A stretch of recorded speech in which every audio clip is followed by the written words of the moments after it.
माँ जा रहे हैं हम पार्टी में। बेटा पार्टी से थोड़ा टाइम से आ जाना। वो क्या है ना, तुम लोग जब तक आते नहीं मुझे नींद नहीं आती, फिक्र लगी रहती है तुम्हारी। लो, टोक दिया। घर से निकले नहीं पर उससे पहले रोक टोक शुरू कर दी। संजू, तुम्हारी माँ हमें चैन से जीने देंगी या नहीं जीने देंगी? अपना बहुत हो चुका है, मैं परेशान हो चुकी हूँ। मुझे इनके साथ अब इस घर में और नहीं रहना है। तुम मेरे लिए दूसरा घर ढूंढो। दिया गुस्सा क्यों कर रही है इतनी सी बात पे? इतनी सी बात तुम्हारे लिए होगी है, इतनी सी बात मेरे लिए नहीं है। और ना मुझे अब किसी पार्टी में जाना है। तुम अभी नया घर ढूंढना शुरू करो। यार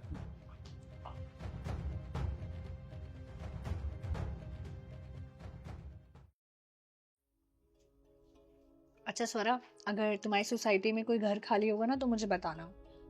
क्यों, क्या हुआ? यार मैं ना अब अपनी सास से अलग रहना चाहती हूँ। अब मेरे बस की नहीं है और उनकी गुलामी करनी। अच्छा, ये बात है। वैसे मैं भी यही सोचकर अपनी सास से अलग हुई थी। तभी तो तू आज आजाद है।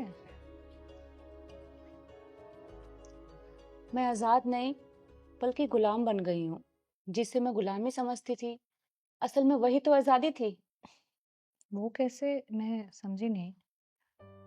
जब मैं अपने ससुराल में थी ना, तो गेट पर कौन आया है मुझे कभी कोई मतलब नहीं था, क्योंकि उस घर में मैं बहू थी। घर में क्या चीज है क्या नहीं, मैं उस चीज से भी आजाद थी। मेरे दोनों बच्चे ना हमेशा दादी दादा के पास रहते थे और मेरे कहीं बाहर आने जाने पर भी कोई रोक टोक नहीं थी। हाँ, कुछ नियम थे जो जरूरी भी थे, पर जवानी के जोश में आकर मैं किसी बंधन में नहीं रहना चाहती थी। और मुझे ये भी पसंद नहीं था कि मेरा पति ऑफिस से आकर सीधा अपनी माँ के पास जाए। तो मैंने सागर से लड़ लड़कर ये घर ले लिया और तब से ना मैं दरवाजे की घंटी, जरूरत का सामान, सागर, बच्चे, इन सब की गुलाम बन के रह गई हूँ।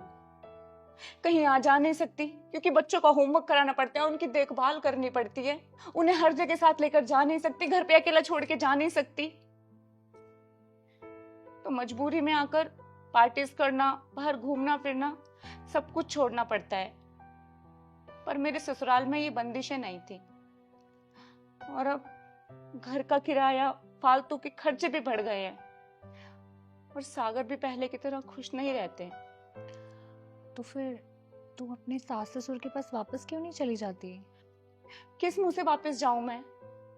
एक बार सागर ने मम्मी से कहा था, तो पापा ने ये कहकर साफ मना कर दिया कि एक बार हम लोगों ने खुद को बहुत मुश्किल से संभाला है, अब दूसरा झटका झेलने की हमारे अंदर हिम्मत नहीं है।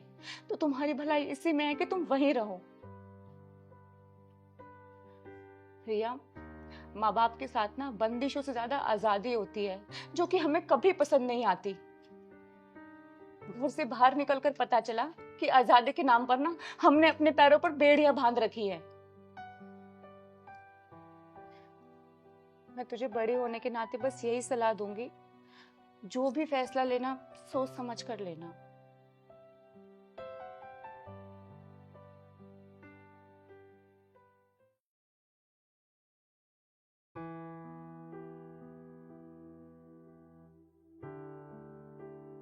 मम्मी जी, मुझे माफ कर दीजिए।